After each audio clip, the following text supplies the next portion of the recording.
సరే ఇంకో వెళ్ళిపోయారు. బెట్టింగ్ లో ఉమ్, జనసేన అధిపతి సినిమా నటుడు ఉమ్, ఉమ్, ఉమ్, మంచి పవన్ కళ్యాణ్. మంచి బాయ్ ఉమ్. మరి ఇంత గెలుస్తున్నాడా ఓడిపోతున్నాడా పిఠాపురం? నేను చెప్తున్నా ఆన్ రికార్డు, పిఠాపురంలో పవన్ కళ్యాణ్ గెలుపు అనేది ఫిక్స్. మెజారిటీ కూడా నేను చెప్తున్నా. చాలా మంది చెప్తున్నారు అక్కడ రాంగ్. ఎవరు చెప్తున్నారు, ఎవరికి చెప్తున్నారు అందరు అని. చెప్తారు ఓడిపోతారని చెప్తున్నారు. మీరు ఎక్కడ ఓడిపోతున్నారని గెలుస్తున్నారు? చెప్తున్నారు. నేను చెప్తున్నా యాజ్ ఏ నాకు 22 ఇయర్స్ నా జర్నలిజం ఎక్స్పీరియన్స్, నేను 5 ప్రత్యక్ష ఎన్నికలు చూసా. పవన్ కళ్యాణ్ భారీ మెజార్టీతో పిఠాపురంలో గెలుస్తున్నాడు, రాసుకోండి.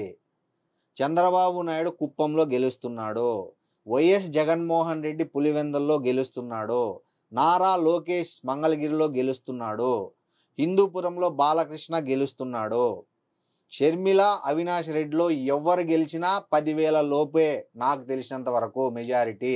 అది పరిస్థితి. అయితే ఇప్పుడు పవన్ కళ్యాణ్కి ఎక్కువ మెజార్టీ వస్తుందా, బాలకృష్ణకి ఎక్కువ మెజార్టీ వస్తుందా? నాకు తెలిసి పవన్ కళ్యాణ్కి ఎక్కువ మెజారిటీ రావచ్చు పరిస్థితి. ఎందుకంటే బాలకృష్ణ ఇది ఆల్రెడీ గెలిచాడు. ఆయన ప్రస్తుత ఎమ్మెల్యే. వాళ్ళ నాన్న కాలం నుంచి ఆయన సొంత నియోజకవర్గం హిందూపురం లాంటిది. ఆయన ఆల్రెడీ గెలిచాడు. ఇంత జగన్కు 150 సీట్లు వచ్చిన గాల్లో కూడా బాలకృష్ణ హిందూపురం నుంచి గెలిచాడు. సో ఈసారి కూడా గెలుస్తాడు. వేరాజ్ పవన్ కళ్యాణ్ మీద ఏమైందంటే జనాల్లో ఒక తెలియని సింపతి వచ్చింది. 2 సార్లు ఓడించాము, 2 చోట్ల ఓడించాము, ఈసారి మనల్ని నమ్ముకొని వచ్చాడు. కాపు ఓట్లు 60% ఉన్నాయి పిఠాపురంలో. అసలు ఆ కాపులే ఓటేయట్లేదని కదా. కాపులు గంప గుత్తగా ఓట్లేశారు. కాపులు గంప గుత్తగా ఓట్లేశారు. ఏది వైసీపీకా? కాదు, జనసేనకు, పవన్ కళ్యాణ్కు. ఎందుకంటే ఇటు కూడా కాపే కదా. కాదు, అదే ఆమెనే గాజు గ్లాస్కి ఏమన్నారు చూశారు కదా మనం వీడియోలో.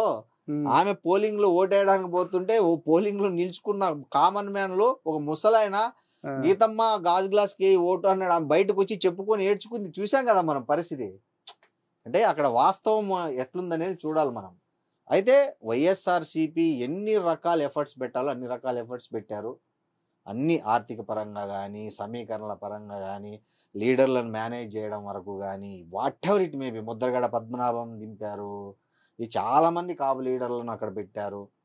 చాలా ఎత్తులు పై ఎత్తులు వేసినా కూడా పవన్ కళ్యాణ్ మీద ఒక సునామీ లాగా వచ్చింది పిఠాపురంలో అభిమానం.